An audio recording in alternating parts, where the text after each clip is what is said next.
저 사람은 저렇게 잘 나가는데, 저 사람은 저렇게 행복해 보이는데 나는 왜 이럴까라는 질문이 우리를 괴롭힙니다. 세상은 우리에게 끊임없이 정답을 강요합니다. 이 정도 나이엔 이 정도 직장에 다녀야지, 예모는 이래야 하고 성격은 이래야 해. 그 기준에 맞추려다 보니 우리는 점점 나라는 색깔을 잃어버리고 세상이 찍어낸 복사본이 되어 갑니다. 오늘 이 시간 우리를 옥죄는 타인의 시선에서 벗어나 나를 만드신 하나님의 음성에 귀를 기울이길 원합니다. 첫째로 하나님은 여러분을 작품으로 만드셨습니다. 오늘 본문인 에베소서 2장 10절은 이렇게 선포합니다. 우리는 그가 만드신 바라 그리스도 예수 안에서 선한 일을 위하여 지으심을 받은 자니 아멘. 여기서 만드신 바라는 단어는 헬라어로 포이에마입니다.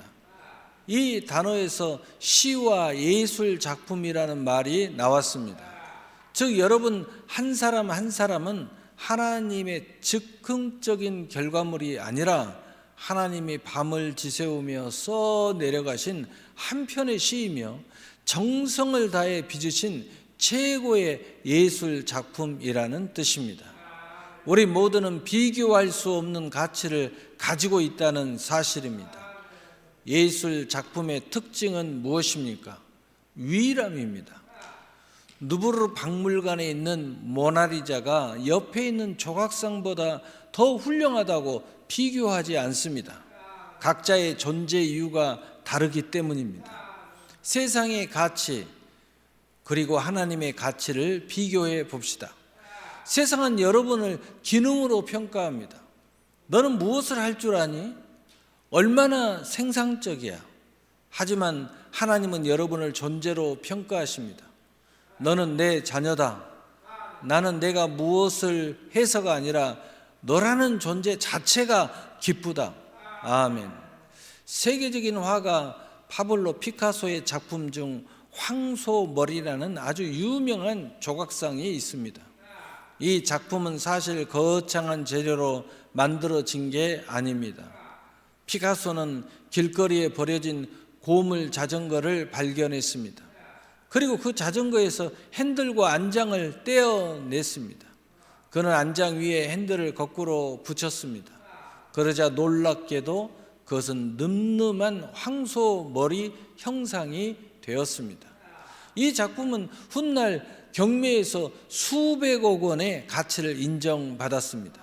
사랑하는 성도 여러분, 안장과 핸들이 길거리에 버려져 있을 때는 그저 쓰레기나 고물에 불과했습니다. 하지만 그것이 거장의 손에 붙들려 그의 상상력과 결합했을 때 세상에 하나뿐인 예술 작품이 되었습니다. 우리 인생도 마찬가지입니다. 세상의 기준으로는 내가 부족해 보이고 버려진 고물처럼 느껴질 때가 있습니다.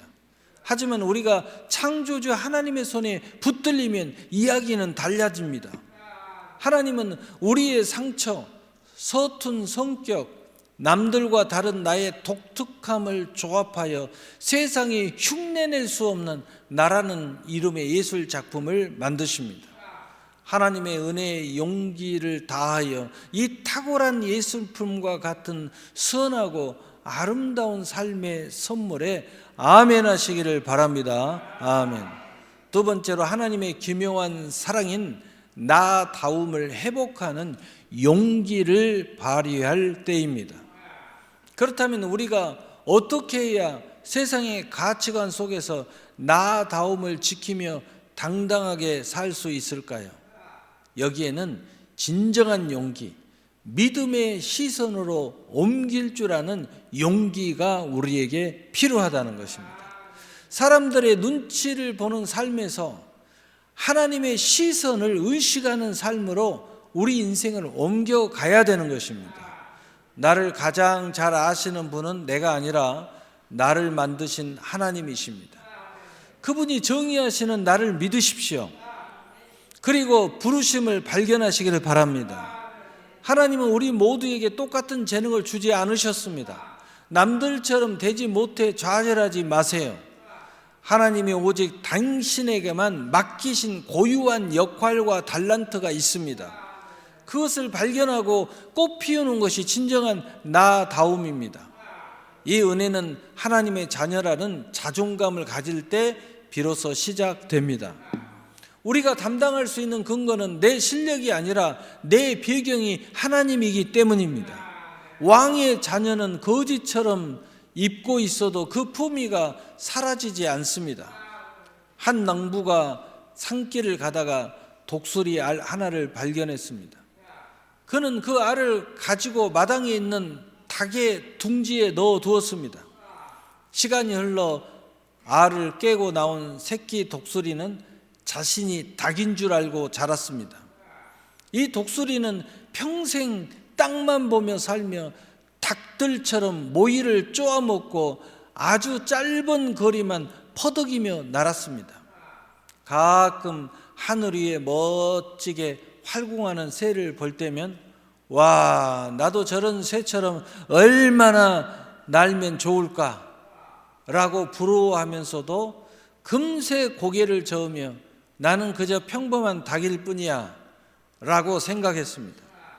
그 독수리는 죽을 때까지 자신이 하늘의 제왕이라는 사실을 모른 채 평범한 닭으로 살다 죽었습니다. 우리의 모습이 이렇지 않습니까?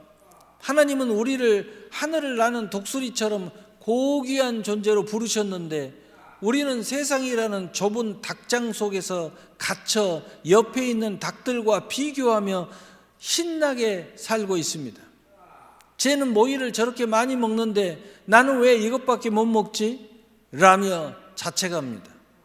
사랑하는 성도 여러분, 이제 닭장의 창사를 보지 말고 또 닭들을 쳐다보지 말고 하나님이 펼쳐 놓으신 하늘을 보십시오.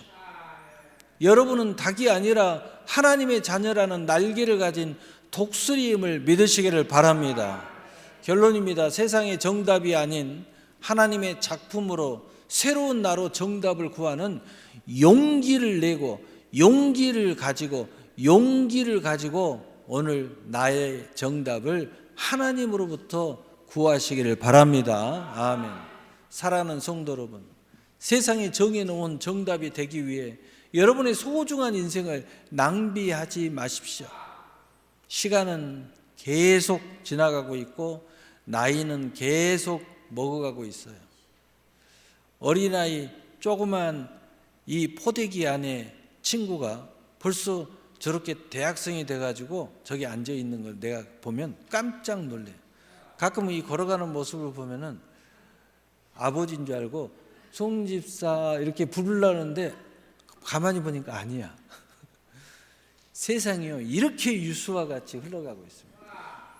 사랑하는 성도 여러분, 여러분의 인생을 소중한 인생을 낭비하지 마십시오. 여러분은 누군가의 기대를 만족시키기 위해서 태어난 존재가 아닙니다. 하나님은 지금 이 모습 그대로의 당신을 사랑하십니다. 당신의 서툰 모습까지도 하나님의 손에 들리면 아름다운 예술품이 됩니다. 우리 주변에 그런 사람들 굉장히 많습니다. 조폭 출신이 갑자기 성인이 된 사람도 있고 또 이 세상에 아무 쓸모없다고 영창에 왔다 갔다 한 사람이 미국의 대통령이 된 사람도 있고요. 그건 뭐냐? 하나님의 손에 들려지면 인생이요 극과 극으로 달라질 수 있다는 것입니다. 하나님의 손에 들리면 여러분이 최고의 아름다운 예술품이 되는 것입니다. 왜 예술품으로 자꾸 비교합니까? 예술품은 비교되지 않는 존재이기 때문이에요. 각자의 하나하나의 작품에 특별함이 있다는 뜻이에요. 그래서 예술 작품이라고 합니다.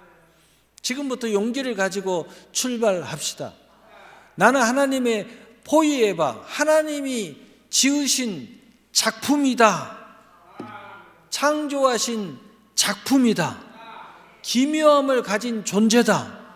라는 사실을 기억하며 세상 앞에 주눅 듣지 않고 은혜의 믿음으로 나답게 당당하게 걸어가는 용기 있는 선하고 아름다운 그리스도인이 되기를 우리 주 예수 그리스도의 이름으로 축복합니다. 축복합니다. 아멘. 사랑의 하나님 아버지 감사합니다.